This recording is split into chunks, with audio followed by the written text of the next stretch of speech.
की क्लास में कोई कंफ्यूजन है किसी को? कल की क्लास में किसी को कोई कंफ्यूजन है? जो क्लास के कॉन्सेप्ट बताए थे हमने।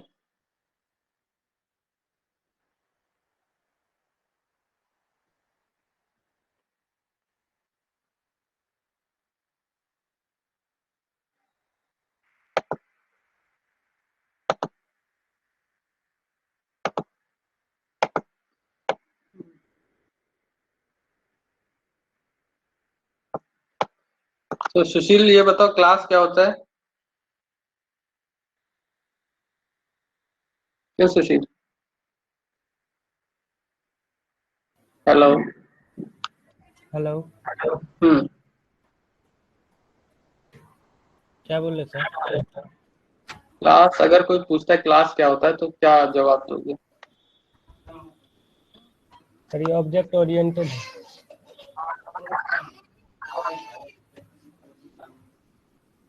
Object oriented. हेलो। हाँ हाँ, आवाज आ रही है। सर ये ऑब्जेक्ट ओरिएंटेड है। ये ऑब्जेक्ट ओरिएंटेड में आता है सवाल। ठीक है, फिर से समझते हैं। सबसे पहले ऑब्जेक्ट ओरिएंटेड की बात नहीं, हम बात करेंगे कि कौन कौन से टाइप की प्रोग्रामिंग लैंग्वेज होती है। अगर कोई ये पूछता है तो बताओगे क्या? प्रोसीजरल और ऑब्जेक्ट ओरिएंटेड। ठीक है। अब बात करेंगे प्रोसीजरल की, तो वहां पर एक सिंपल सा प्रोसीजर होता है जिसको हम फॉलो करते हैं। जब ऑब्जेक्ट ओरिएंटेड की बात करते हैं हम, तो ऑब्जेक्ट ओरिएंटेड में हमारी दो चीजें होती हैं। क्या क्या? एक होता है हमारा क्लास, दूसरा होता है क्या? ऑब्जेक्ट होता है। ठीक है। क्लास की बात अगर हम लोग करेंगे तो क्लास को क्या कहेंगे? क्लास एक ब्लूप्रिंट होता है या स्ट्रक्चर होता है किसी ऑब्जेक्ट का। क्या होता है? सिंपल एक लाइन बोलनी, क्लास ब्लूप्रिंट होता है किसका? एक ऑब्जेक्ट का। और अगर ऑब्जेक्ट के बारे में पूछे कोई तो क्या बोलोगे? ऑब्जेक्ट इंस्टेंस होता है किसका? क्लास का। ऑब्जेक्ट क्या होता है? इंस्टेंस होता है क्लास का। ये सब सारी डिफिनीशन वगैरह लिखी हुई है जो हमने नोट्स दिए हैं। ये सारी चीजें वहां पर लिखी हुई हैं। ठीक है। बस हम यहाँ पर एक सिंपल लाइन में समझा रहे हैं जो कल हमने समझाया था। क्लास क्या होता है? हमारा ब्लूप्रिंट होता है जिसमें हम इस किसी एक ऑब्जेक्ट का स्ट्रक्चर डिफाइन करते हैं कि इस ऑब्जेक्ट के अंदर क्या क्या चीजें होनी चाहिए। तो एक तरीके का ब्लूप्रिंट होगा। ठीक है। और फिर ऑब्जेक्ट की अगर बात करें तो ऑब्जेक्ट क्या होता है? ऑब्जेक्ट हमारा उस क्लास का एक इंस्टेंस होता है। जैसे कोई एक KG1 क्लास है तो KG1 के अंदर जितने स्टूडेंट हैं वो उस क्लास के एक कोई भी और नया एडमिशन होता तो वो भी एक ऑब्जेक्ट बन जाएगा। ऑब्जेक्ट मतलब एक नया स्टूडेंट का मतलब क्या? एक नया ऑब्जेक्ट क्रिएट होगा फिर वो। ठीक है। तो कल हम लोगों ने देखा था क्लास को कैसे क्रिएट करते हैं, आज फिर से देखते हैं। कल क्लास हो नहीं पाई थी नेट की वजह से। ठीक। तो क्लास क्रिएट करने का तरीका क्या है? हम सिंपली लिखते हैं क्या? क्लास और फिर उस क्लास का नाम। सपोज हम क्लास जैसे ऑर्डिनरी क्लास से होती हैं। सपोज क्या नाम दें स्टूडेंट नाम की हम एक क्लास बना रहे हैं। ठीक है। स्टूडेंट नाम की एक क्लास बना रहे हैं या CLS नाम की एक क्लास बनाते हैं, जैसे जो हम लोग बात कर रहे हैं KG1 KG2। क्लास नाम से क्लास नहीं बना सकते, इस वजह से हम CLS नाम से इस तरीके से बना दे रहे हैं। ठीक। अब इसके अंदर हमारे पास काफी सारी चीजें होनी चाहिए। जैसे क्लास के अंदर एक बोर्ड होना चाहिए। ठीक। अ, उसका कलर सपोज बोर्ड, चलो बोर्ड एक ही रखते हैं। ठीक है। बोर्ड एक रखते हैं। बोर्ड का कलर, बोर्ड का कलर नहीं, कुछ और चीजें रखते हैं। नंबर ऑफ स्टूडेंट लिखते हैं हम लोग। नंबर ऑफ स्टूडेंट, उस क्लास में नंबर ऑफ स्टूडेंट सपोज 20 है। ठीक। टोटल नंबर ऑफ बेंचेस या टीचर डिफाइन करते हैं। उस क्लास में कितने टीचर पढ़ाते हैं। सपोज 5 टीचर पढ़ाते हैं। ठीक। उसके बाद हमारे क्या होंगे? कुछ स्टूडेंट्स होंगे उसमें। हर स्टूडेंट को छोड़ देते हैं। अभी एक सिंपल सा इतना चीज रखते हैं। ठीक है। एक चीज और,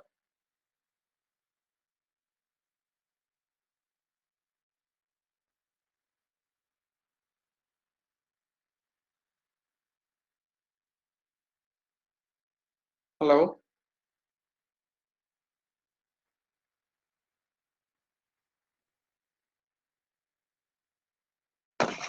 हेलो। ठीक है। आ, आ, हमने कल एक चीज और बताई थी कि क्लास जो है दो चीजों का कॉम्बिनेशन होता है। क्या? कुछ एट्रीब्यूट होते हैं क्लास में, और साथ ही साथ कुछ क्या होते हैं, फंक्शन या मेथड होते हैं। तो जिनको हम काउंट कर सकते हैं, जिनकी कोई एक स्पेसिफिक स्पेसिफिक वैल्यू होगी, वो क्या होगा, उस क्लास के एट्रीब्यूट्स होंगे। और इस क्लास के अंदर अगर हम कोई फंक्शन डिफाइन करते हैं तो वो उस क्लास का क्या हो जाएगा, मेथड हो जाएगा। ठीक है, वो उस क्लास का क्या हो जाएगा, मेथड हो जाएगा। जैसे क्लास में हम लोग अटेंडेंस लेते हैं, तो अटेंडेंस अटेंडेंस हम लोग एक ऑब्जेक्ट बनाएंगे, सॉरी एक फंक्शन बनाएंगे। ठीक। अब यहाँ पर अटेंडेंस कैसे लेते हैं वो हमें नहीं पता, बस हम यहाँ पर एक बताना चाह रहे हैं कि उसका ये एक मेथड होगा, क्लास का एक मेथड होगा कि अटेंडेंस वहां पर ली जाती है। फिर उसके बाद टेस्ट होते हैं, उसमें क्लास में टेस्ट होते हैं, तो वो भी एक क्लास का मेथड हो गया। इस तरीके से और भी कई सारी चीजें क्लास में होती हैं, जैसे कुछ स्पोर्ट्स भी कराए जाते हैं। ठीक, तो स्पोर्ट्स एक मेथड हो गया। इस तरीके से कई सारे मेथड हम लोग लिख सकते हैं। इसके अंदर बस हम लोग प्रिंट कर दे रहे हैं, और इसका फंक्शन हम लोग नहीं डिफाइन करेंगे, बस प्रिंट कर रहे हैं हम इसको। बस ये समझाने के लिए कि क्लास के अंदर कुछ एट्रीब्यूट होंगे और कुछ क्या होंगे, मेथड्स होंगे। ठीक।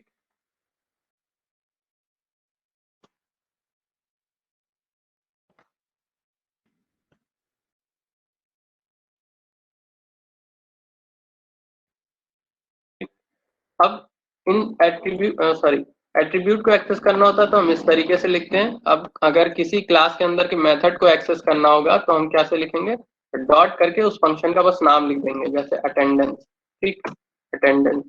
इसको हम रन कराते हैं तो हमारा क्या होगा, अटेंडेंस रन हो सॉरी अटेंडेंस फंक्शन एग्जीक्यूट हो जाएगा। अच्छा, यहाँ सॉरी एक चीज और याद रखना है कि यहाँ पर जो भी आप मेथड डिफाइन करेंगे, क्लास के अंदर जो भी मेथड डिफाइन करेंगे, उसके अंदर लिखेंगे क्या, सेल्फ। क्या लिखेंगे, सेल्फ। तो लिखेंगे, अभी बात करते हैं। सेल्फ लिखेंगे। ठीक है। होता क्या है,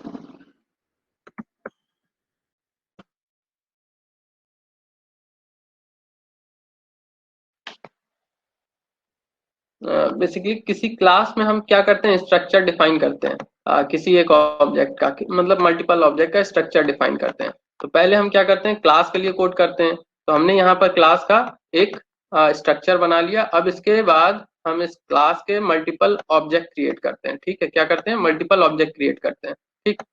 जैसे क्लास KG1 भी है, KG2 भी है, KG3 भी है। हर एक क्लास में बोर्ड होगा, उसके अंदर कुछ टीचर्स होंगे, उसके अंदर कुछ स्टूडेंट्स होंगे।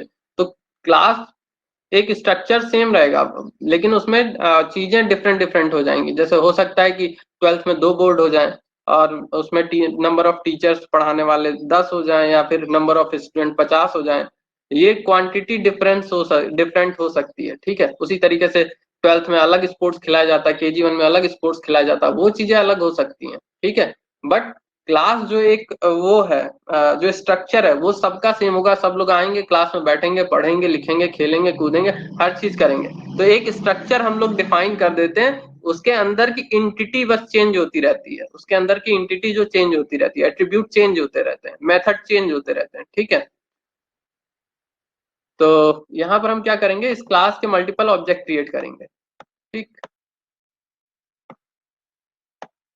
मल्टीपल ऑब्जेक्ट क्रिएट कर लिया। अब अगर इस क्लास में हमारे पास तीन चीजें हमने लिखी थी, क्या, बोर्ड, टीचर और स्टूडेंट। ठीक, तीन चीजें हमने लिखी हुई थी, मतलब एट्रीब्यूट की बात कर रहे हैं। अब सपोज इस ऑब्जेक्ट में हम लिखना चाहते हैं कि अगर सपोज ये KG1 नाम का ये ऑब्जेक्ट है, KG1 क्लास के लिए ऑब्जेक्ट है, तो यहाँ पर नंबर ऑफ बोर्ड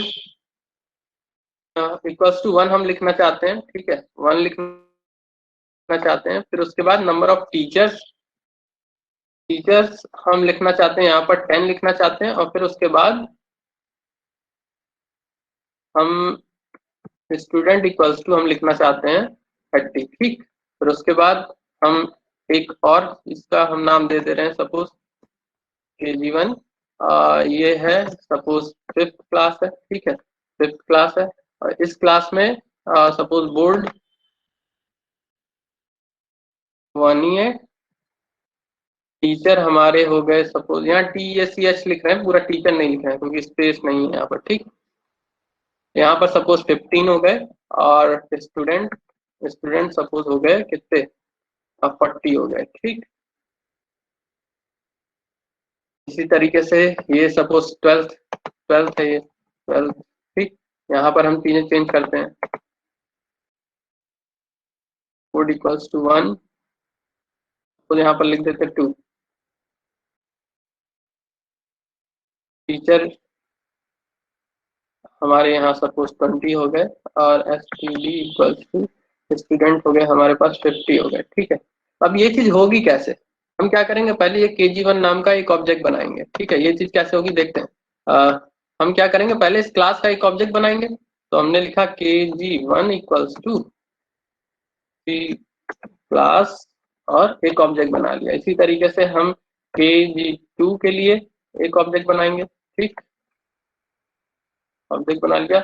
और ट्वेल्थ ट्वेल्थ के लिए हम यहाँ न्यूमेरिक वैल्यू से स्टार्ट नहीं कर सकते, तो हम ये KG1 KG2 नहीं था, क्या फिफ्थ है, तो फिफ्थ ऐसे लिख ले रहे हैं। ठीक है, और यहाँ पर ट्वेल्थ इक्वल्स टू हम यहाँ लिख दे रहे हैं, इस तरीके से लिख रहे हैं क्योंकि इंटीजर वैल्यू हम नहीं यूज कर सकते। अब फिर ठीक है ऐसे ही करते हैं। अब इसके बाद ये तीन ऑब्जेक्ट बनाने के बाद हम क्या करेंगे, सब में अलग अलग वैल्यू डिफाइन करेंगे। ठीक है, क्या लिखेंगे हम लोग, KG1 dot board equals to 1, जैसे हमने यहाँ पर लिखा है board equals to 1, teacher equal to 10, student equals to 30, और KG2 sorry KG1 dot teacher equals to 10, और KG1 डॉट स्टूडेंट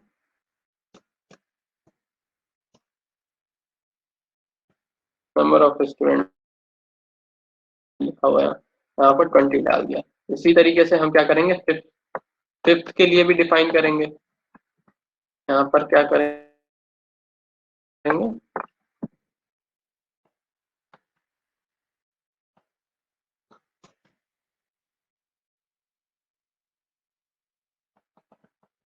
यहाँ पर बोर्ड एक ही है, टीचर यहाँ पर 15 हो गए थे, स्टूडेंट यहाँ पर 30 हो गए थे। ठीक, इसी तरीके से हम ट्वेल्थ डिफाइन करेंगे।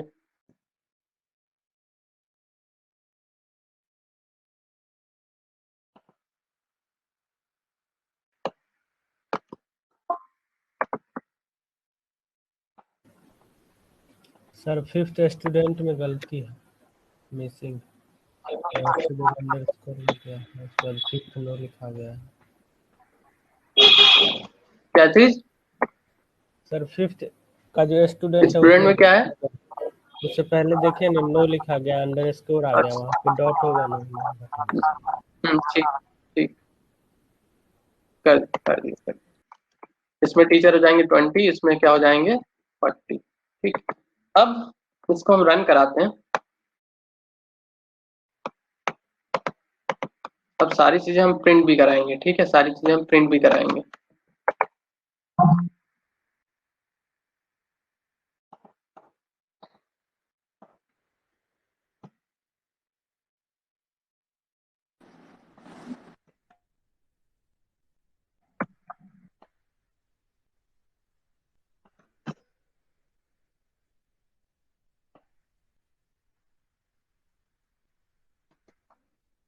KG1 डॉट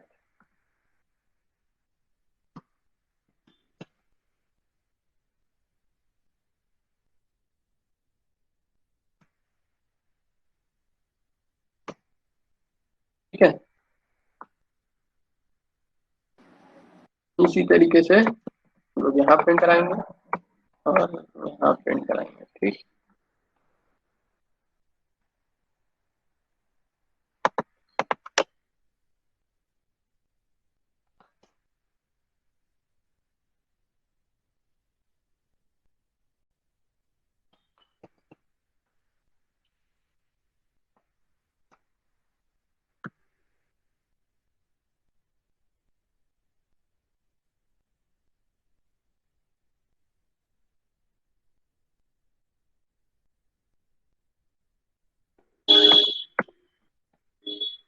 ठीक।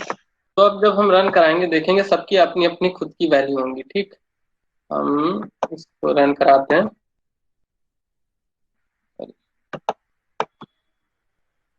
जो वैल्यू हमने स्टोर की वो वैल्यू प्रिंट हो जाएगी। ठीक है। लेकिन यहाँ पर इसी क्लास के सारे ऑब्जेक्ट हैं, KG1 भी है, फिफ्थ भी है, ट्वेल्थ भी है। तो इसके अपने अपने खुद के क्या है, वेरिएबल हैं। इसके अपने अपने खुद के वेरिएबल हैं।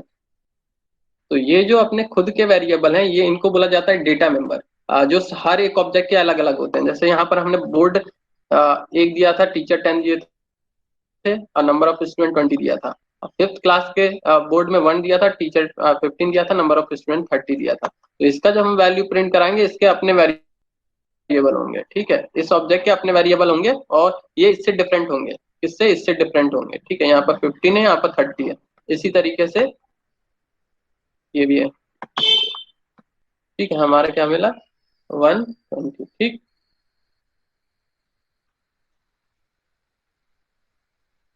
अब होता क्या है कि अब देखो ये जो हमारी क्लास है ये क्योंकि अलग अलग है, इसके इसके अपने खुद के अलग अलग वेरिएबल हैं। लेकिन कुछ चीजें हर एक क्लास में कॉमन होनी चाहिए, कुछ चीजें हर एक क्लास में कॉमन होनी चाहिए। जैसे अगर हम क्लास की बात करें तो वो किसी एक पर्टिकुलर स्कूल के अंदर होगी, चाहे वो ट्वेल्थ वाली क्लास होगी, फिफ्थ वाली क्लास होगी, सिक्स वाली क्लास होगी, कोई भी क्लास होगी। तो वो क्या होगी? वो एक ही स्कूल के अंदर होंगी। तो अगर हम क्लास के अंदर स्कूल नेम डिफाइन करना चाहें, स्कूल नेम, ठीक है, तो हम सपोज स्कूल नेम हम डिफाइन करें यहाँ पर। ठीक। और यहाँ पर सपोज दे देते हैं XYZ दे देते हैं। ठीक, XYZ, ये की सब में कॉमन होनी चाहिए। स्कूल नेम क्या होना चाहिए? सब में कॉमन होना चाहिए। इसको हम एग्जीक्यूट कराते हैं और स्कूल नेम भी प्रिंट कराएंगे। ठीक, यहाँ पर प्रिंट भी करा देते हैं, print KG1 dot school name.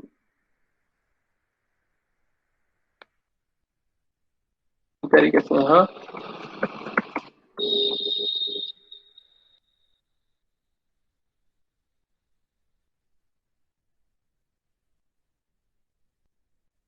इसी तरीके से यहाँ पर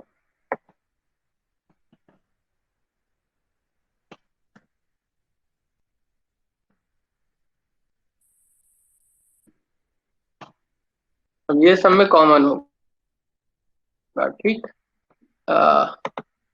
सब में देखो XYZ आया, XYZ और XYZ। ठीक। लेकिन अगर हम किसी पर्टिकुलर ऑब्जेक्ट से अगर ये चीज चेंज करें, अगर सपोज हमने KG1 से सपोज ये हम मानते हैं, हम ये मान के चलते हैं कि कुछ समय बाद स्कूल का नाम चेंज हो गया। स्कूल का नाम क्या हो गया? चेंज हो गया। अब हम किसी एक पर्टिकुलर ऑब्जेक्ट से हम स्कूल का नाम चेंज करते हैं। ठीक है, school name, school name suppose change होके हो गया ABC हो गया। ठीक है, ABC हो गया। ठीक। अब जब हम इसको रन कराएंगे तो इसका स्कूल नेम देखेंगे इस ऑब्जेक्ट का, और बाकी सारे ऑब्जेक्ट का स्कूल नेम देखेंगे। ठीक, इतना हम फिर से रन करा रहे हैं। ठीक,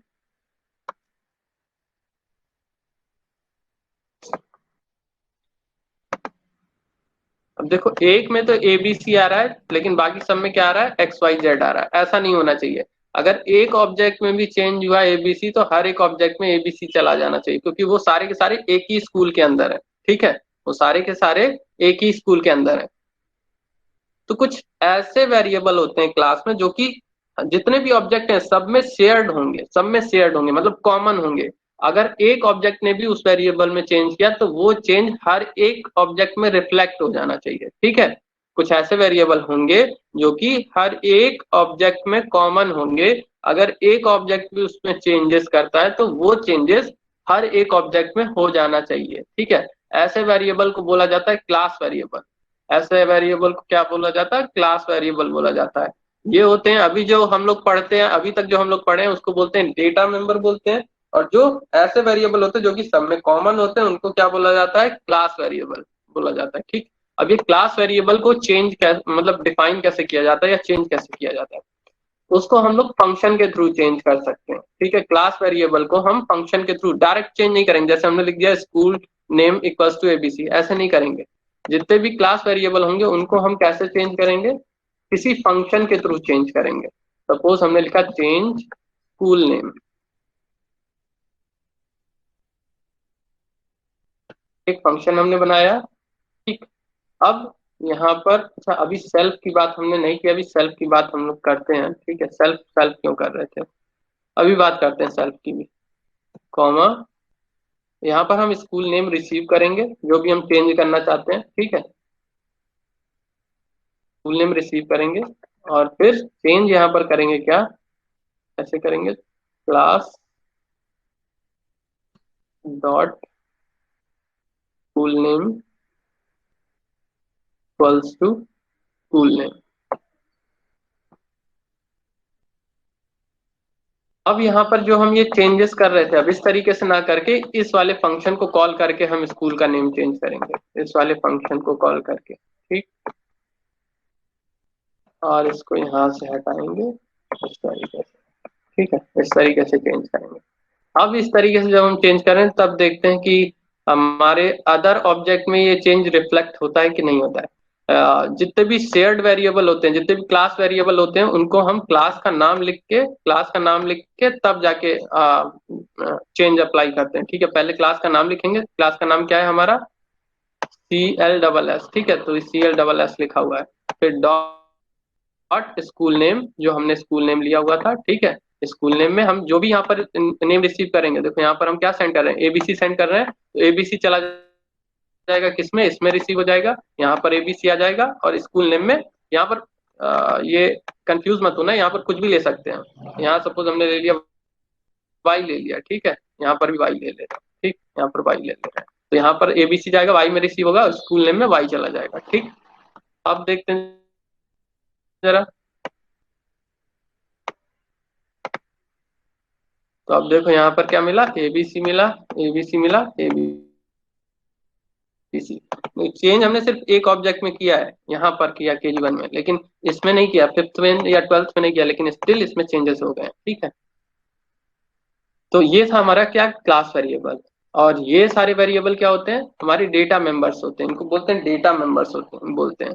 अगर किसी वेरिएबल, डेटा वेरिएबल को हमें फंक्शन के थ्रू चेंज करना होगा, फंक्शन के थ्रू, जैसे फंक्शन के थ्रू हमने इसको चेंज किया है, फंक्शन के थ्रू इसको चेंज किया है, अगर सपोज हमें किसी फंक्शन के थ्रू इसको चेंज करना होगा, तो हम क्या करेंगे, सेल्फ कीवर्ड का यूज करेंगे। क्या यूज करेंगे, सेल्फ कीवर्ड का, ठीक है। जैसे हम यहाँ पर लिखते हैं सेल्फ, सपोज किसी क्लास में एक स्टूडेंट और आया, ठीक है, एक स्टूडेंट और ऐड हो गया, ठीक है। तो हम क्या करेंगे, self dot number of student, यहाँ पर सपोज इसको ऐसे रन देते हैं, एक नया फंक्शन ही बना देते हैं, डेफ डेफ एड स्टूडेंट, ठीक। एड स्टूडेंट नाम का एक फंक्शन बनाया, यहाँ पर सेल्फ रिसीव करेंगे, अभी बात करते हैं सेल्फ की भी हम लोग, ठीक है। एक स्टूडेंट जैसे ही हमने बनाया, तो नंबर ऑफ स्टूडेंट हमें एक इंक्रीज करना पड़ेगा, ठीक। तो हम क्या लिखेंगे, सेल्फ, हम डायरेक्ट नहीं लिख सकते, इस वेरिएबल का नाम डायरेक्ट नहीं लिखेंगे, हम क्या लिखेंगे, नंबर ऑफ स्टूडेंट, हम लिखेंगे सेल्फ लिखेंगे, ठीक है। School name, sorry, number of student plus equals to 1, ठीक है। एक स्टूडेंट हम बढ़ा देंगे। अब जो सेल्फ से हम लोग मॉडिफिकेशन करेंगे, वो सिर्फ और सिर्फ पर्टिकुलर ऑब्जेक्ट में, जैसे अगर KG1 में हमने इंक्रीमेंट किया, तो KG1 में ही इंक्रीमेंट होगा नंबर ऑफ स्टूडेंट। ऐसा नहीं कि हर एक 5th में भी एक स्टूडेंट बढ़ जाएगा या 6th में भी एक स्टूडेंट बढ़ जाएगा, ऐसा नहीं होगा। जब हम किससे, सेल्फ से किसी को एक्सेस करते हैं, सेल्फ से कोई वेरिएबल को एक्सेस करते हैं, तो वो उस पर्टिकुलर ऑब्जेक्ट में ही चेंज होता है। अगर किसी को क्लास नेम से एक्सेस करेंगे, तो वो हर एक ऑब्जेक्ट में चेंज होगा, ठीक है। तो यहाँ पर एक काम करते हैं, हम ऐड स्टूडेंट करते हैं, KG1 dot add student function को कॉल करते हैं, ठीक। अब रन कराते हैं कोड,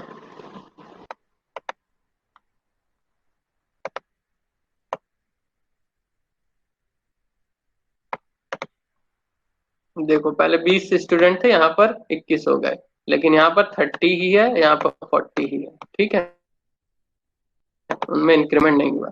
तो इसको बोला, जो सेल्फ से एक्सेस होते हैं उनको डेटा मेंबर बोला जाता है। ठीक है, क्या बोला जाता है? डेटा मेंबर बोला जाता है। जबकि जो क्लास से एक्सेस होगा वो क्या होता है? आ, आ, उसको बोलते हैं क्या? क्लास वेरिएबल बोलते हैं। ठीक है, अब बात कर रहे हैं सेल्फ की, बात करते हैं। ठीक है, जब भी हम किसी ऑब्जेक्ट से किसी मेथड को कॉल करते हैं, देखो यहाँ पर क्या हो रहा है, हम लोग किसी के एक ऑब्जेक्ट के थ्रू हम एक मेथड को कॉल कर रहे हैं, मतलब ऐड स्टूडेंट नाम के फंक्शन या मेथड को कॉल कर रहे हैं। ठीक है, तो जब भी मेथड को कॉल किया जाता है, हर एक फंक्शन को आईडी चाहिए होती है कि आखिर किस ऑब्जेक्ट से इस फंक्शन को कॉल किया गया है, क्योंकि इस क्लास का ऑब्जेक्ट KG1 भी है, 5th भी है और 12th भी है। ठीक है, 12th भी है, सारे के सारे इसकी इसी क्लास के ऑब्जेक्ट। इस आईडी पे जो ऑब्जेक्ट है उसमें नंबर ऑफ स्टूडेंट नाम के वेरिएबल में एक इंक्रीमेंट कर दो। इस लाइन का मतलब क्या है कि सेल्फ, मतलब सेल्फ में जो आईडी आई होगी वो सेल्फ में रिसीव होगी, तो सेल्फ में मतलब उस आईडी पे जो ऑब्जेक्ट है, उस आईडी पे जो ऑब्जेक्ट है उस ऑब्जेक्ट में जो वेरिएबल है नंबर ऑफ स्टूडेंट, उसमें एक इंक्रीमेंट कर दो। अगर सेल्फ नहीं रिसीव करेंगे तो सब में चेंजेस होने का डर है। ठीक है, सब में चेंजेस होने का डर है, इसलिए हम यहाँ पर क्या करेंगे? सेल्फ जरूर यूज करेंगे, हर एक फंक्शन में हम सेल्फ जरूर यूज करेंगे। ठीक है, जरूर लिखेंगे, क्योंकि ये सेल्फ किसे पॉइंट आउट करता है? उस पर्टिकुलर ऑब्जेक्ट को जिसके थ्रू इसको कॉल किया गया है। KG1 से अगर कोई मेथड कॉल किया है तो KG1 की आईडी सेल्फ में जाएगी। अगर 5th से कॉल किया है तो 5th की आईडी जाएगी।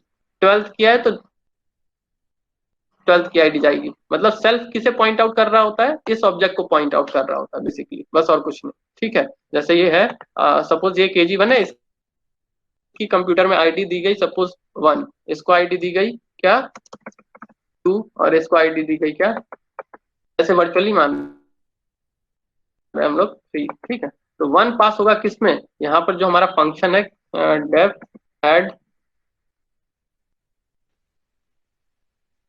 ऐड स्टूडेंट, यहाँ पर जो सेल्फ है, ठीक, सेल्फ में क्या आएगी? आईडी चली आएगी। तो यहाँ पर क्या रिसीव होगा? अगर KG1 से कॉल किया है तो यहाँ पर 1 रिसीव होगा, 5th से कॉल किया तो यहाँ पर 2 रिसीव होगा, और 12th से कॉल किया तो यहाँ 3 रिसीव होगा। ठीक है, ताकि इस फंक्शन को पता रहे कि चेंजेस किस में करने, इस ऑब्जेक्ट में, इस ऑब्जेक्ट में, किस ऑब्जेक्ट में, इसलिए यहाँ पर हम सेल्फ यूज करते हैं। ठीक, अब यहाँ तक जिसे कंफ्यूजन है वो पूछ सकता है, कोई भी कंफ्यूजन है तो पूछ सकता है।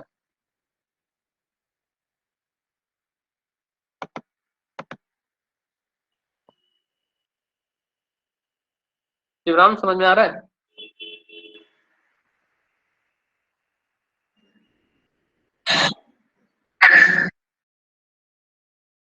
थोड़ा थोड़ा आ रहा है कि पूरा पूरा आ रहा है?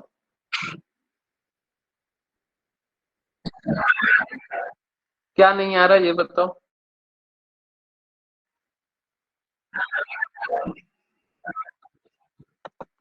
हम्म,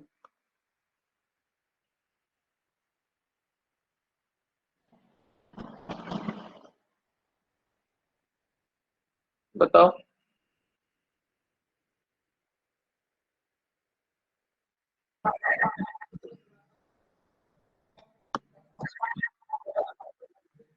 कौन सा चेंज वाला? हमने सिंपल सा एक सेंटेंस ये कहा कि अगर किसी वेरिएबल को हम चाहते हैं कि हर एक ऑब्जेक्ट में शेयर्ड रहे, तो उस वेरिएबल को हम क्लास के नाम से एक्सेस करेंगे।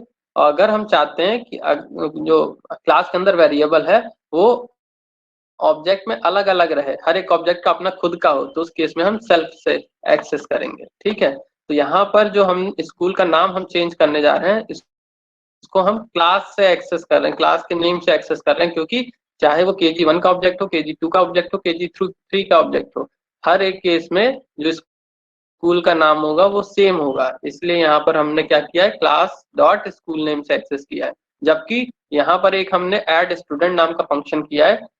ये क्या करेगा? अगर किसी एक क्लास में एक स्टूडेंट का एडमिशन हुआ तो हम हर एक क्लास में थोड़ी बढ़ा देंगे नंबर ऑफ स्टूडेंट, उसी क्लास में नंबर ऑफ स्टूडेंट बढ़ाएंगे ना। तो उसी क्लास में, मतलब उसी पर्टिकुलर ऑब्जेक्ट में अगर हमें चेंज करना है तो सेल्फ से चेंज करेंगे, हर एक ऑब्जेक्ट में चेंज करना है तो क्लास से करेंगे। ठीक है, मतलब ये क्या, सेल्फ अगर लिख रहे हैं तो उस पर्टिकुलर ऑब्जेक्ट के अंदर चेंज होगा, क्लास लिख रहे हैं तो हर एक ऑब्जेक्ट में चेंज होगा, सिंपल सा है। अभी समझ में आया?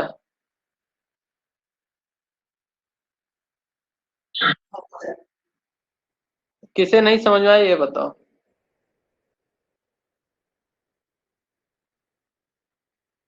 सबको समझ में आ गया? क्यों सुशील?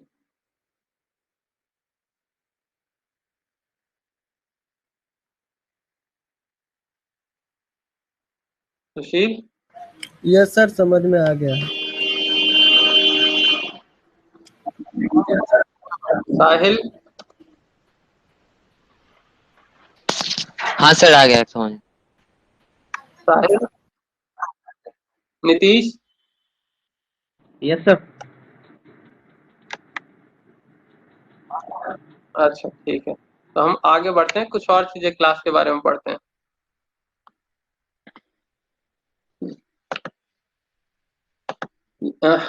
हर एक क्लास का कुछ डॉक्यूमेंटेशन होता है। जैसे आपने कोई एक क्लास बनाई तो उसमें हम लोग क्या करते हैं, कुछ डॉक्यूमेंट, जैसे फंक्शन में हम लोगों ने पढ़ा था ना, डॉक्यूमेंट लिखते थे, डॉक्यूमेंट स्ट्रिंग लिखते थे कि वो फंक्शन क्या काम करता है। इसी तरीके से अगर हमने सपोज कोई क्लास बनाई, अब ये क्लास किस लिए बनाई है उसका हम लोग डॉक्यूमेंटेशन करेंगे, ताकि हमारे लिखे गए कोड को अगर कोई और पढ़ रहा है तो उसे समझ में आ जाए कि इस क्लास को बनाने का पर्पस क्या था। ठीक है, तो हर एक क्लास, जब भी हम कोई क्लास डिफाइन करते हैं तो उसका डॉक्यूमेंटेशन लिखते हैं। जरूरी नहीं है, लेकिन जब आप कंपनियों में जाओगे तो कंपनी में वो कहेंगे कि आप अगर कोई क्लास या फंक्शन डिफाइन कर रहे हैं तो उसका डॉक्यूमेंटेशन उस फंक्शन के अंदर या क्लास के अंदर लिख दो। तो यहाँ पर हमने एक सिंपल सी एक लाइन का डॉक्यूमेंटेशन लिखा हुआ है। एक हमने क्लास बनाई है माई क्लास नाम की, उसके अंदर डॉक्यूमेंट लिखा हुआ है। फिर एक वेरिएबल हमने लिया है, ठीक, एक वेरिएबल लिया है क्या, आई। ठीक, आई जिसमें 1 2 3 4 डाला है। ठीक, अब किसी क्लास का हमें डॉक्यूमेंट अगर प्रिंट कराना है तो उस केस में हम कैसे प्रिंट कराएंगे, ये चीज देखते हैं। सबसे पहले हम क्या करेंगे, उस क्लास का एक ऑब्जेक्ट बनाएंगे। ठीक है, क्लास का एक ऑब्जेक्ट बनाएंगे इस तरीके से, माई क्लास, और फिर उसको एक वेरिएबल में रिसीव कर लेंगे। ठीक है, एक वेरिएबल में रिसीव, देखो ऑब्जेक्ट अगर हम ऐसे भी लिखेंगे तो भी बन जाएगा ये। ठीक है, लेकिन ये ऑब्जेक्ट बन के किसी में हम स्टोर नहीं कर रहे हैं, ऑब्जेक्ट बना के किसी में स्टोर नहीं कर रहे हैं, तो इसको हम एक्सेस नहीं कर पाएंगे। ठीक है, ऑब्जेक्ट अभी भी बनेगा, इस केस में भी बनेगा, लेकिन स्टोर नहीं कर रहे हैं, हमें स्टोर करना पड़ेगा, तभी उसकी चीजें, उस ऑब्जेक्ट की चीजें हम एक्सेस कर पाएंगे। तो माई ऑब्जेक्ट बना के हम एक्स में स्टोर कर रहे हैं। ठीक है, माई क्लास का ऑब्जेक्ट बना के एक्स में स्टोर कर रहे हैं। ठीक, तो इसको रन कराते हैं, एक ऑब्जेक्ट बना, उसको हमने एक्स में स्टोर कर लिया। ठीक है, फिर उसके बाद हमें अगर डॉक्यूमेंट इसका प्रिंट कराना है, इस क्लास का डॉक्यूमेंट प्रिंट कराना है, तो हम लिखेंगे ऑब्जेक्ट का नाम dot doc, underscore underscore dot doc. ठीक है, जब ये डॉक्यूमेंटेशन हम इसको, सॉरी, डॉट डॉक को रन कराएंगे तो इसके अंदर जो भी डॉक्यूमेंट लिखा होगा वो प्रिंट हो जाएगा। इसको हम रन कराते हैं, देखो ये लाइन जो लिखी हुई थी वो प्रिंट हो गई, है ना।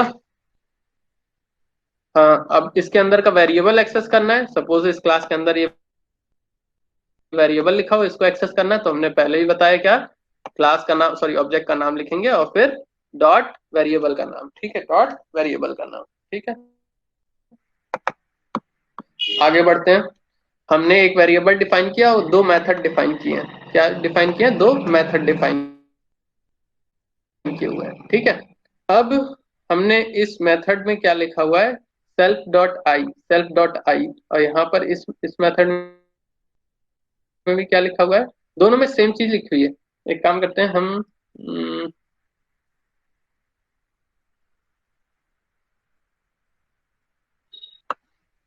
+1। ठीक है, एफ एक फंक्शन, अभी सिंपल सी चीजें हम बता रहे हैं। ठीक है, सिंपल जो मेन मेन चीज थी वो अभी ऊपर बता दी, अब फिर से ये क्लास को हम फिर से एक एक एग्जांपल बता रहे हैं। ठीक है, जैसे एक वेरिएबल बनाया, मतलब ये क्या होगा, आई क्या होगा, एक वेरिएबल होगा इस क्लास के अंदर, ये एक एट्रीब्यूट होगा। एफ क्या होगा, एफ एक फंक्शन है तो ये इस क्लास का मेथड होगा।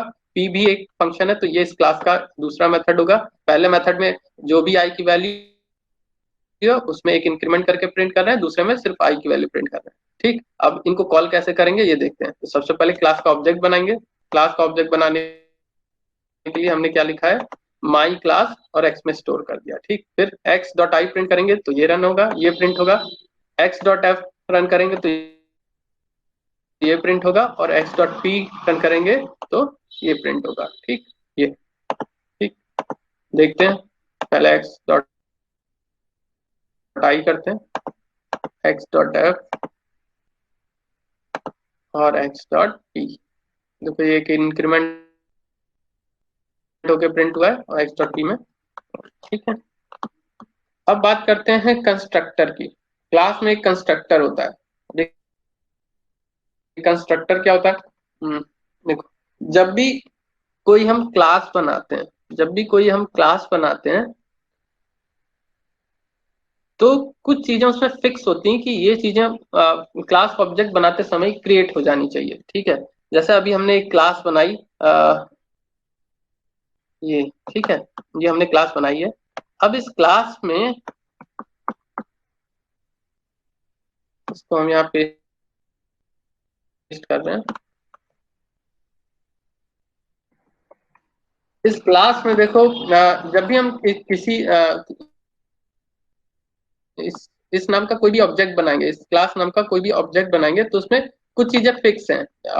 जैसे नंबर ऑफ स्टूडेंट हर एक ऑब्जेक्ट में अलग हो सकते हैं, नंबर ऑफ टीचर हर एक ऑब्जेक्ट में अलग हो सकते हैं, लेकिन जो स्कूल का नाम होगा वो हर एक ऑब्जेक्ट में सेम होगा। ठीक है, वो हर एक ऑब्जेक्ट में सेम होगा। ठीक है, तो जब चीजें अगर हर एक ऑब्जेक्ट की अलग अलग हैं, जैसे एक ही क्लास के 10 ऑब्जेक्ट हैं और हर एक ऑब्जेक्ट में अलग अलग वेरिएबल है, बस कुछ चीजें हैं जो कि कॉमन है। ठीक है, कुछ चीजें जो है वो कॉमन है, तो हम क्या करते हैं, जो कॉमन चीजें जो हर एक ऑब्जेक्ट में कॉमन होंगे, मतलब क्लास वेरिएबल जो होंगे, हम ये कोशिश करते हैं कि उनको हम क्लास का ऑब्जेक्ट क्रिएशन के समय ही डिफाइन कर दे, और बाकी सारी चीजों को हम जब ऑब्जेक्ट बनाएंगे उसके बाद डिफाइन करेंगे। यहाँ पर देखो हमने अगर ये कर दिया, ठीक, अब KG1 नाम का ऑब्जेक्ट बनाएंगे तो हो सकता है KG1 में 25 स्टूडेंट हो और नंबर ऑफ टीचर 6 हो। ठीक है, तो इस लाइन का कोई मतलब नहीं है अभी, क्योंकि इस चीज को हमें बाद में डिफाइन करना है, जब हम ऑब्जेक्ट बना लेंगे उस समय डिफाइन करना है। लेकिन स्कूल के नाम की बात करें तो स्कूल का नाम तो भाई सेम होगा, चाहे वो KG1 हो, KG2 हो, 1 2 3 4 5 6 12 तक हो, उसमें सब में हमारा स्कूल का नाम सेम होगा। तो जो चीजें परमानेंट होती है, हर एक ऑब्जेक्ट में कॉमन होती है, उनको हम क्या करते हैं, उनको हम क्लास के अंदर डिफाइन करते हैं, बाकी सारी चीजों को कोशिश करते हैं कि उसको जब ऑब्जेक्ट बनाएंगे उसके बाद डिफाइन करेंगे। ठीक है, तो जो चीजें जो चीजें हमें लगता है कि क्लास का ऑब्जेक्ट क्रिएट होते समय ही चीजें डिक्लेयर हो जानी चाहिए, जो चीजें, उनको हम एक फंक्शन के अंदर रखते हैं। जैसे स्कूल नेम है तो स्कूल नेम इस क्लास का ऑब्जेक्ट बनाते समय बन जाना चाहिए, तो इसको हम क्या करेंगे, इस तरीके से डिफाइन कर सकते हैं। एक दूसरा तरीका क्या होता है, एक चीज और हम कर सकते हैं इसके अलावा, क्या कि हम यहाँ पर लिख सकते हैं क्या, एक फंक्शन, एक फंक्शन जो कि क्लास का ऑब्जेक्ट क्रिएट होते समय कॉल होता है, उसके अंदर इसको हम लिख सकते हैं। एक इनिट नाम का फंक्शन होता है, इनिट नाम का फंक्शन होता है जो कि क्लास के ऑब्जेक्ट क्रिएशन के समय कॉल होता है, अपने आप कॉल होता है। ठीक है, हमें उसको कॉल करने की जरूरत नहीं है। जैसे अभी हम लोग यहाँ पर देख रहे थे, हमने एक एक्स ऑब्जेक्ट बनाया था और इसके अंदर एक फंक्शन बनाया था। ठीक, अब इस फंक्शन को जब तक हम इस तरीके से कॉल नहीं कर रहे थे तब तक ये कॉल नहीं हो रहा था। ठीक, लेकिन इनिट नाम का एक ऐसा फंक्शन होता है क्लास के अंदर जो कि इस क्लास का ऑब्जेक्ट क्रिएट करते समय ही कॉल हो जाता है, अपने आप कॉल होता है, हमें लिखने की जरूरत नहीं है कि ऑब्जेक्ट का नाम डॉट इनिट लिखने की जरूरत नहीं, ये अपने आप ही कॉल होगा। तो इसको हम इसके अंदर रख देते हैं। ठीक है, और इसको क्लास का नाम दे दे रहे हैं। ठीक है, तो सॉरी, क्लास नेम से एक्सेस कर रहे हैं, इसको किससे एक्सेस कर रहे हैं, क्लास नेम से एक्सेस कर रहे हैं। तो ये क्या होगा, जैसे ही हम इस क्लास का ऑब्जेक्ट बनाएंगे उसी समय ये हमारा वेरिएबल क्रिएट हो जाएगा। ठीक है, उसी समय ये वेरिएबल क्रिएट हो जाएगा। अब इसके अंदर हम कोई भी चीज प्रिंट भी कर सकते हैं, जैसे हमने लिखा प्रिंट ऑब्जेक्ट क्रिएटेड। ठीक है, तो जब हम इस क्लास का कोई भी ऑब्जेक्ट बनाएंगे तो ये वेरिएबल क्रिएट हो जाएगा स्कूल नेम नाम का, और क्या होगा, ये लाइन हमारी प्रिंट हो जाएगी अपने आप, ऑब्जेक्ट क्रिएटेड अपने आप प्रिंट हो जाएगी। जैसे हम लिखते हैं यहाँ पर, हम ऑब्जेक्ट बनाते हैं, जैसे हमने लिखा kg1 इक्वल्स टू, ऑब्जेक्ट बनाते हैं हम लोग, ठीक है।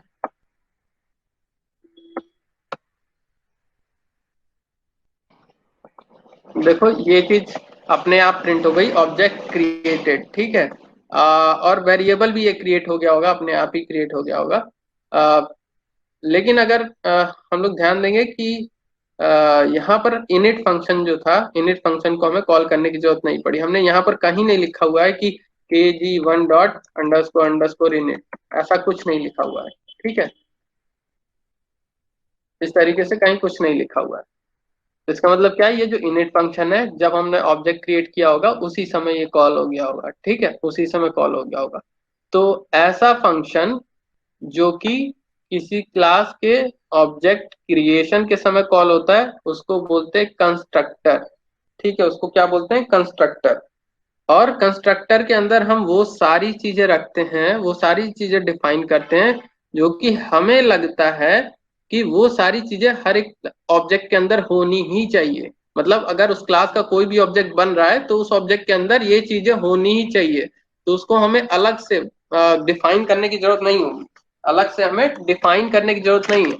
ऐसा नहीं, हम बार बार नहीं लिखेंगे कि जब भी हम एक ऑब्जेक्ट बनाएंगे और फिर लिखेंगे kg1 डॉट स्कूल नेम, ये चीज हमें बार बार नहीं लिखना पड़ेगा अब, ठीक है, कि स्कूल नेम हम बार बार डिफाइन करें।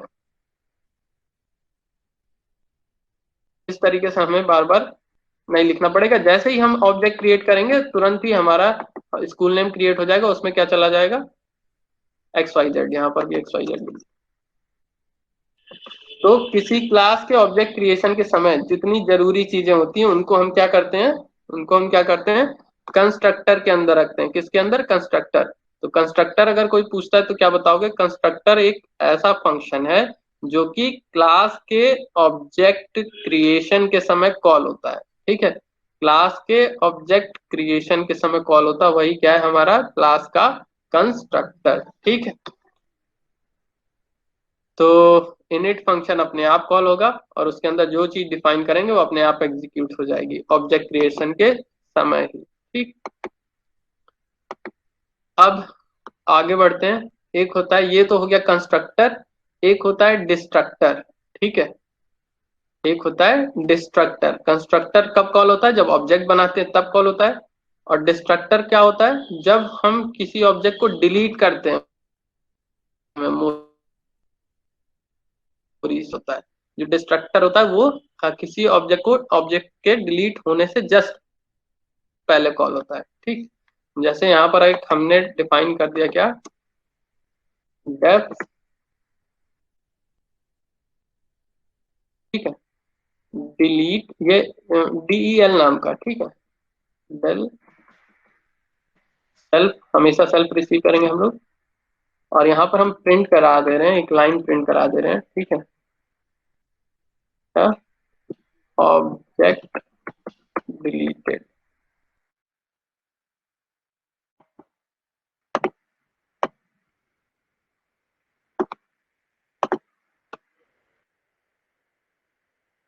ये हमने क्लास डिफाइन कर दी, इसका ऑब्जेक्ट बनाते हैं हम लोग।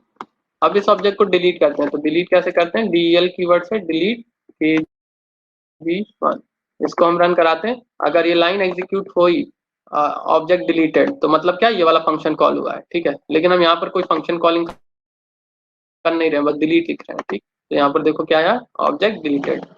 इसका मतलब क्या, वो सारा कोड जो कि आप चाहते हो कि ऑब्जेक्ट के डिलीशन से पहले पहले एग्जीक्यूट हो जाना चाहिए, ऑब्जेक्ट के डिलीशन से पहले एग्जीक्यूट हो जाना चाहिए, वो सारे कोड हम किस में रखेंगे, किस में रखेंगे, DEL नाम के फंक्शन में रखेंगे, ठीक है। जैसे इसका एक एग्जांपल लेते हैं। सपोज किसी डेटाबेस से कनेक्ट करना है, आपको किसी डेटाबेस से कनेक्ट करना है, उसके लिए आपने क्लास बनाई। तो आप क्या करोगे, डेटाबेस में जो ऑपरेशन परफॉर्म करने हैं उनके लिए तो अलग अलग फंक्शन बनाएंगे,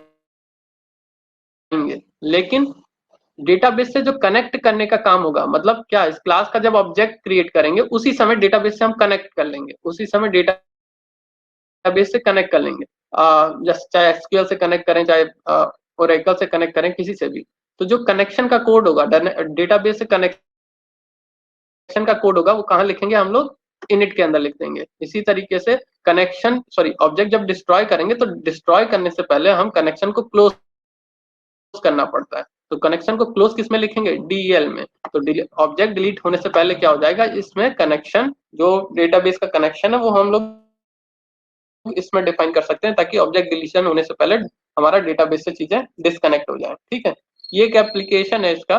बाकी बहुत सारी चीजें इससे करते हैं, इनिट और डिलीट से। जैसे पॉइंटर है, पॉइंटर की अगर बात करते हैं तो पॉइंटर, जैसे अगर हमें कोई मेमोरी से कोई ऑब्जेक्ट डिलीट करना है, तो ऑब्जेक्ट डिलीशन से पहले हम क्या करते हैं, वो ऑब्जेक्ट जितने भी मेमोरी को पॉइंट आउट कर रहा है उन सभी को हम लोग डिलीट कर देते हैं। पहले उन मेमोरी को पहले डिलीट करेंगे, फिर पॉइंटर को डिलीट करेंगे। खैर इसमें अभी डेप्थ में नहीं जाना, बस इतना याद रखो कि मैक्सिमम क्वेश्चन यही पूछेंगे कि कंस्ट्रक्टर क्या होता है, डिस्ट्रक्टर क्या होता है। तो यही एक लाइन उन्हें बतानी है। ऑब्जेक्ट क्रिएशन के समय जो फंक्शन कॉल होता है वो डिस्ट्रक्टर है, और सॉरी कंस्ट्रक्टर। ऑब्जेक्ट क्रिएशन के समय जो कॉल होता है फंक्शन, वो है कंस्ट्रक्टर। और उसको डिफाइन कैसे किया जाता है, ये भी पूछेंगे कैसे डिफाइन किया जाता है। उसको डिफाइन किया जाता है इनिट से। ठीक है, underscore underscore init underscore underscore. ठीक, उसी तरीके से ऑब्जेक्ट डिलीशन के समय जो फंक्शन कॉल होता है उसको बोलते हैं डिस्ट्रक्टर। और डिफाइन कैसे किया जाता है, underscore underscore delete underscore underscore, इस तरीके से। ठीक, अब ये बताओ, ये चीज किससे समझ में नहीं आई। तो दो चीजें, एक है कंस्ट्रक्टर, एक है डिस्ट्रक्टर। ये कब कॉल होगा, जब ऑब्जेक्ट बनाएंगे। ये कब कॉल होगा, ऑब्जेक्ट जब डिलीट करेंगे, बस। अब इसके अंदर जो भी कोड लिखा होगा ऑब्जेक्ट डिलीट होने से पहले एग्जीक्यूट हो जाएगा, और इसके अंदर जो कोड लिखा होगा वो कब होगा, जब ऑब्जेक्ट क्रिएट होगा उस समय वो कोड एग्जीक्यूट हो जाएगा। ठीक है, तो जो जरूरी चीजें हैं जो कि ऑब्जेक्ट क्रिएशन के समय ही क्रिएट हो जानी चाहिए, जो चीजें, वो सारी चीजें हम लोग कंस्ट्रक्टर में रखेंगे। और डिस्ट्रक्टर में क्या रखेंगे, जो सारी चीजें ऑब्जेक्ट के डिलीशन से पहले एग्जीक्यूट हो जानी चाहिए, वो सारी चीजें हम डिस्ट्रक्टर में रखेंगे। अब बताओ किसे नहीं समझ में आया।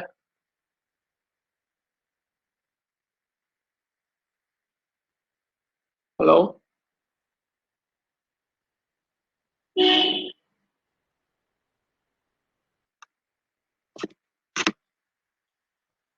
कोई कंफ्यूजन है तो पूछ सकते हो।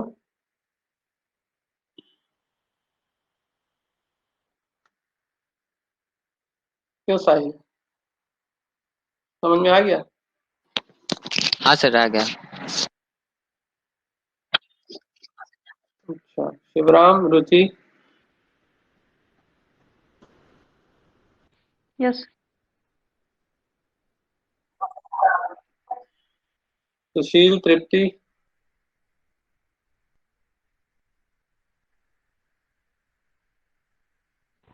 Yes sir. Yes sir. ठीक है, कोई कंफ्यूजन नहीं है ना। ओके, एक है हमारा क्या, कंस्ट्रक्टर, एक है हमारा डिस्ट्रक्टर। ठीक, आगे बढ़ते हैं थोड़ी देर और, बस 15 मिनट और।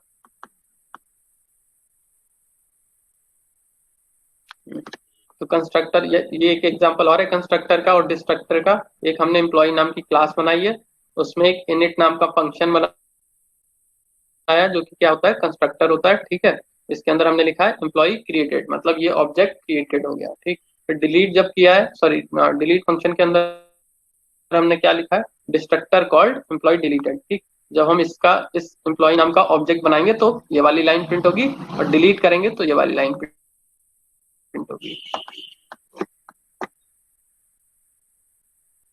ऑब्जेक्ट डिलीट कर रहे हैं, डिस्ट्रक्टर कॉल हो गया। ठीक है, अब बात करते हैं कि हम सपोज कुछ वैल्यू अगर सेंड करना चाहते हैं डिस्ट्रक्टर में, कंस्ट्रक्टर में। जैसे हम चाहते हैं कि कंस्ट्रक्टर जब हम क्रिएट कर रहे हैं, कंस्ट्रक्टर जब कॉल कर रहे हैं तो उस समय हम कुछ वैल्यू सेंड करना चाहते हैं कंस्ट्रक्टर के अंदर। ठीक है, कोई वैल्यू सेंड करना चाहते हैं कंस्ट्रक्टर के अंदर, तो कैसे डिफाइन करेंगे। जैसे एक हम कॉम्प्लेक्स नाम की क्लास बना रहे हैं। ठीक है, एक कॉम्प्लेक्स नाम की क्लास बना रहे हैं, तो कॉम्प्लेक्स में दो चीजें होती हैं। क्या होता है, दो चीजें होती हैं। एक होता होता है रियल पार्ट, एक होता है इमेजिनरी पार्ट, ठीक है, एक होता है रियल पार्ट और एक होता है इमेजिनरी पार्ट। तो हम क्या कर रहे हैं, कंस्ट्रक्टर फंक्शन में रियल पार्ट और इमेजिनरी पार्ट में क्या वैल्यू डिफाइन करनी है वो चीज डिफाइन कर दे रहे हैं। इनिट के अंदर देखो हमने एक आर वेरिएबल लिया, एक आई वेरिएबल लिया है, ठीक है, तो ये होगा रियल के लिए, ये हो गया इमेजिनरी के लिए, ठीक है। और फिर इसके बाद हम क्या कर रहे हैं, एक सेल्फ डॉट हम कॉम्प्लेक्स नाम का एक वेरिएबल बना दे रहे हैं जिसमें हम क्या लिख रहे हैं, R plus complex number define करना है। तो इसके लिए हमें टाइप कास्ट करना पड़ेगा, टाइप कास्ट सबने पढ़ा हुआ है, तो हम इसको इस तरीके से लिख रहे हैं, कॉम्प्लेक्स और अभी समझाते हैं क्या लिख रहे हैं, लिखना चाह रहे हैं हम लोग, ठीक।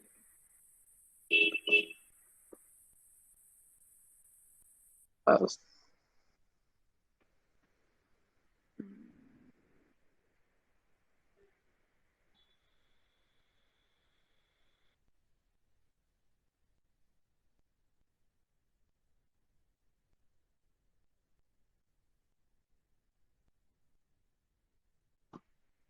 अभी समझा रहे हैं हम सारी चीजें।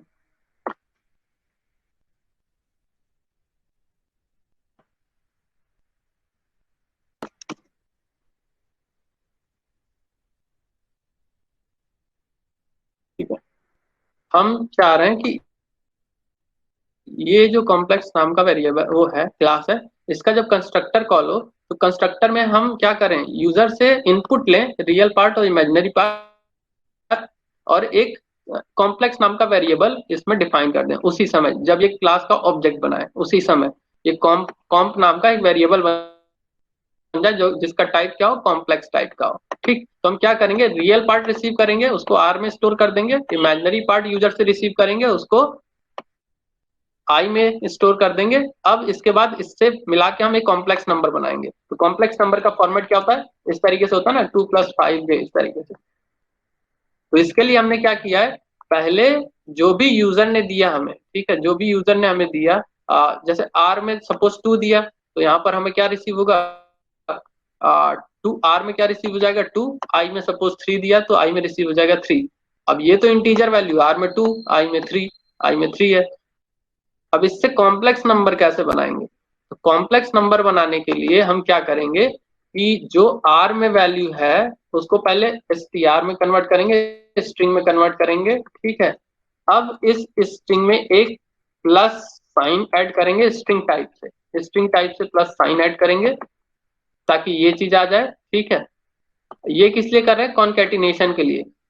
जब ये एग्जीक्यूट होगा तो इसका आउटपुट क्या आएगा, ये है हमारा आर, आर को स्ट्रिंग में कन्वर्ट करेंगे तो यहाँ आएगा 2 प्लस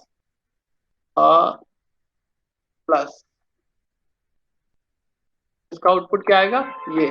तो अगेन जब ये एग्जीक्यूट होगा तो ये इस तरीके से मिलेगी, 2 + 2 +, बस इतना, ये स्ट्रिंग में मिलेगा हमें, ठीक। इसका आउटपुट क्या है। अभी ये तो हो गया क्या हमारा रियल पार्ट। अब इससे इमेजिनरी भी ऐड करना है, इसमें इमेजिनरी भी ऐड करना है। तो इसी स्ट्रिंग में हम कॉन्केटिनेट कर दें क्या, इमेजिनरी पार्ट। तो इमेजिनरी पार्ट किसमें, आई में स्टोर है, तो हम कॉन्केटिनेट करेंगे। अब देखो डायरेक्ट आई को कॉन्केटिनेट नहीं कर सकते क्योंकि वो इंटीजर टाइप का है, तो यहाँ पर हम क्या करेंगे, पहले उसको स्ट्रिंग में कन्वर्ट करेंगे, आई को स्ट्रिंग में कन्वर्ट करेंगे, फिर उसके बाद उसमें हमें एक जे भी जोड़ना है, लास्ट में जे भी जोड़ना है, ठीक है। तो इसी के साथ कॉन्केटिनेट कर देंगे क्या हम, जे, कॉन्केटिनेट कर देंगे जे। तो यहाँ पर अब क्या आएगा देखो, इतना इतना तो हमारा हो गया था, इतना इतना चीज तो हमारा एग्जीक्यूट हो गया था। अब इसी में हम क्या करने जा रहे हैं, प्लस STR(i). तो यहाँ पर प्लस STR(i) मतलब क्या, आई में अगर 3 दिया हमने तो यहाँ पर 3 आ गया, प्लस क्या जे। तो इसको जब एग्जीक्यूट कराएंगे तो हमें क्या मिलेगा, इक्वल्स टू 2 + 3j। ये किसके अंदर होगा, स्ट्रिंग के अंदर होगा, ठीक है, ये किसके अंदर होगा, एक स्ट्रिंग के अंदर होगा, ठीक, ये है ना। अब ये स्ट्रिंग में मिल गया हमें, अब स्ट्रिंग में तो मिल गया लेकिन अब हमें इसका टाइप क्या चेंज करना है, कॉम्प्लेक्स चेंज करना है। तो हम यहाँ क्या लिखेंगे, कॉम्प्लेक्स टाइप कास्ट करेंगे, ठीक है। टाइप कास्टिंग हम लोगों ने पढ़ रखा पहले से, ये कॉम्प्लेक्स में चेंज हो जाएगा। तो यहाँ पर हम क्या लिख देंगे इसके आगे, कॉम्प्लेक्स, और ये यही चीज हमने कॉपी करी है, यहाँ पर लिख दी है, यहाँ पर, ठीक है, यही चीज यहाँ पर लिखी हुई है और कुछ नहीं। ठीक, तो कॉम्प में क्या चला जाएगा, ये कॉम्प्लेक्स टाइप से चला जाएगा, स्ट्रिंग टाइप से नहीं, कॉम्प्लेक्स टाइप से। अब फिर एक व्यू नाम का फंक्शन हमने कॉल किया है, जिसमें हम क्या कर रहे हैं, इसी कॉम्प को प्रिंट करा रहे हैं। ठीक है, इसी कॉम्प को प्रिंट करा रहे हैं। तो अब हम इसका एक ऑब्जेक्ट बनाते हैं। तो अब क्योंकि कंस्ट्रक्टर में हम दो चीज रिसीव कर रहे हैं, तो जब क्लास का ऑब्जेक्ट बनाएंगे, अभी तक क्लास का ऑब्जेक्ट कैसे कर रहे थे, सिर्फ और सिर्फ खाली ब्रैकेट कर रहे थे, ठीक है। लेकिन अब जब क्लास का ऑब्जेक्ट बनाएंगे तो यहाँ पर हम दो वैल्यू सेंड करेंगे, क्योंकि यहाँ कंस्ट्रक्टर में दो वैल्यू रिसीव हो रही है। तो यहाँ से दो वैल्यू जाएंगी, एक रियल पार्ट में जाएगा 9.0 और इमेजिनरी पार्ट में जाएगा 8, फिर आर में चला जाएगा 9.0, आई में चला जाएगा 8 चला जाएगा, और फिर इसका टाइप कास्ट होकर कॉम्प्लेक्स टाइप से सेव हो जाएगा। ठीक है, इसको एग्जीक्यूट कराते हैं, और फिर उसके बाद यहाँ पर व्यू हमने किया हुआ इसी कॉम्प्लेक्स नाम के वेरिएबल को व्यू भी एक्स डॉट व्यू भी कॉल कर ले रहे हैं। ठीक है, ताकि सारी चीजें दिखें।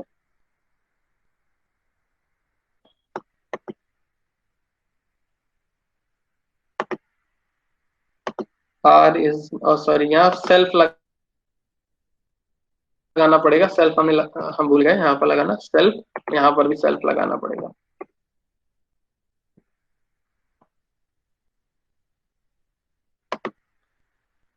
ये बन गया ऑब्जेक्ट। अब रियल पार्ट पहले प्रिंट कराते हैं, एक्स डॉट आर प्रिंट कराएंगे तो रियल पार्ट प्रिंट होगा, आई एक्स डॉट आई प्रिंट कराएंगे तो इमेजिनरी पार्ट प्रिंट होगा, और व्यू करेंगे तो हमारा पूरा कॉम्प्लेक्स नंबर प्रिंट होगा।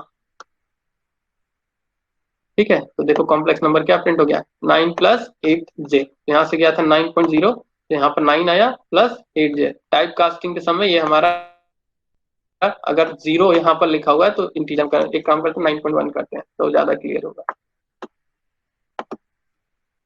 तो 9.1 प्लस 8J। ठीक, तो इस तरीके से अब क्या कर, अब देखो जैसे ही हमने ऑब्जेक्ट बनाया तो हमें एक बनाया कॉम्प्लेक्स नंबर मिल गया, तो उसको हमने क्या करा, कंस्ट्रक्टर में हमने इसको डिफाइन कर दिया है। ठीक है, तो हमें इसके लिए बार बार कोड लिखने की जरूरत नहीं, बार बार हम कॉम्प्लेक्स में कन्वर्ट करेंगे, इमेजिनरी डिफाइन करेंगे, रियल डिफाइन करेंगे, फिर कॉम्प्लेक्स में कन्वर्ट करेंगे, ये नहीं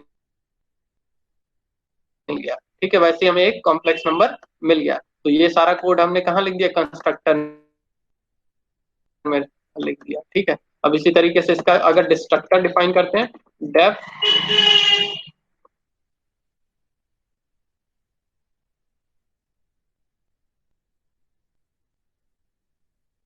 हम चाहते हैं कि ये जो कॉम्प नाम का वेरिएबल है डिलीट हो जाए, तो हम यहाँ पर डिलीट कर दे रहे हैं, del सेल्फ डॉट कॉम। ठीक, डिलीट कर दिया। अब यहाँ पर डिस्ट्रक्टर को कॉल कर लेते हैं एक बार, कैसे, del ऑफ एक्स। पहले इतना रन कराते हैं।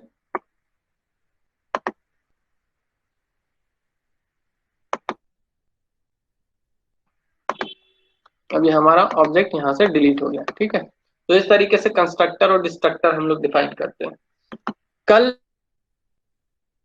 हम लोग क्लास की कुछ प्रॉपर्टीज देखेंगे। ठीक है, मतलब क्या क्या बेनिफिट्स होते हैं क्लास के, जैसे हर एक ऑब्जेक्ट ओरिएंटेड प्रोग्रामिंग में कुछ फीचर्स होते हैं जो कि एडवांटेज होते हैं किसके ऊपर, प्रोसीजरल के ऊपर। मतलब जो एडवांटेज प्रोसीजरल में नहीं, वो सारे एडवांटेज हमें यहाँ पर मिलते हैं। तो वो कौन कौन से एडवांटेज हैं, एक होता है हमारा polymorphism, sorry abstraction, polymorphism, encapsulation, और अब्स्ट्रैक्शन बोल ही दिया मैंने। ठीक है, और फिर क्या था, इनहेरिटेंस। ठीक है, तो चार पांच चीजें होती हैं जो कि हर एक ऑब्जेक्ट ओरिएंटेड प्रोग्रामिंग में क्या होती हैं, इनबिल्ड होती हैं, मतलब उसके कुछ बेनिफिट्स होते हैं ऑब्जेक्ट ओरिएंटेड के। ठीक है, अब इन सब सारी चीजों को, जैसे इनहेरिटेंस क्या होता है, पॉलीमॉर्फिज्म क्या होता है, फिर अब्स्ट्रैक्शन क्या होता है, ये सब सारी चीजें हम लोग कल देखेंगे। ठीक है, कल क्या, आप सीधे मंडे को देखेंगे, कल एक दिन का ब्रेक ले लेते हैं, मंडे को देखेंगे। ठीक है, आज की क्लास में कोई कंफ्यूजन है तो पूछ सकते हो।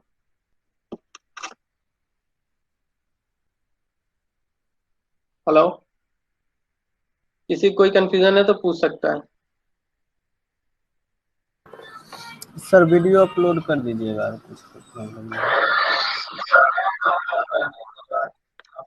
इसकी वीडियो हम अपलोड कर देंगे, बट अभी भी कोई कंफ्यूजन है तो अभी भी पूछ सकते हो, कोई इश्यू नहीं है।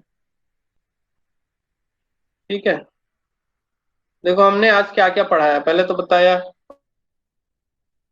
प्रोसीजरल और ऑब्जेक्ट ओरिएंटेड। ठीक है, प्रोसीजरल की जब बात करते हैं तो एक क्लास होता है, दूसरा ऑब्जेक्ट होता है। क्लास क्या होता है? किसी भी ऑब्जेक्ट का ब्लूप्रिंट होता है। ऑब्जेक्ट क्या होता है? क्लास का इंस्टेंस होता है। ये सारी डिफिनीशन नोट्स में है। ठीक, फिर उसके बाद आगे बढ़ते हैं। हमने बताया क्या, क्लास के अंदर एट्रीब्यूट को कैसे डिफाइन करते हैं, क्लास के अंदर मेथड को कैसे डिफाइन करते हैं। ठीक, फिर उसके बाद हमने ये बताया कि क्लास वेरिएबल क्या होते हैं और डेटा मेंबर क्या होते हैं। ठीक, फिर उसके बाद हमने बताया कंस्ट्रक्टर क्या होता है और डिस्ट्रक्टर क्या होता है। कंस्ट्रक्टर कब कॉल होता है, डिस्ट्रक्टर कब कॉल होता है। और फिर उसके बाद एक एग्जांपल देखा हमने। इतनी चीजें हम लोगों ने बताई है, देखिए आज। ठीक, अब इसमें कोई कंफ्यूजन है तो पूछ सकते हो। ठीक है, वो वीडियो तो मिल ही जाएगी, कोई इश्यू नहीं है। कोई कंफ्यूजन है तो भी पूछ सकते हो। नहीं है सुशील?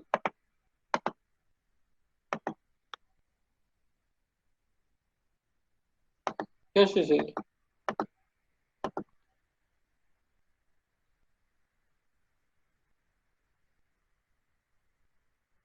हेलो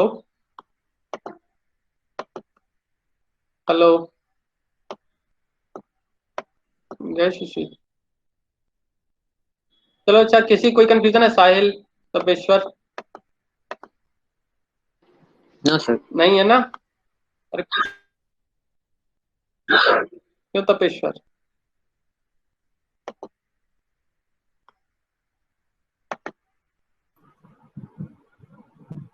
चलो फिर ठीक है, कल मिलते हैं फिर। आवाज नहीं आ रही तपेश्वर। कल मिलते हैं, ठीक है? सॉरी, मंडे को।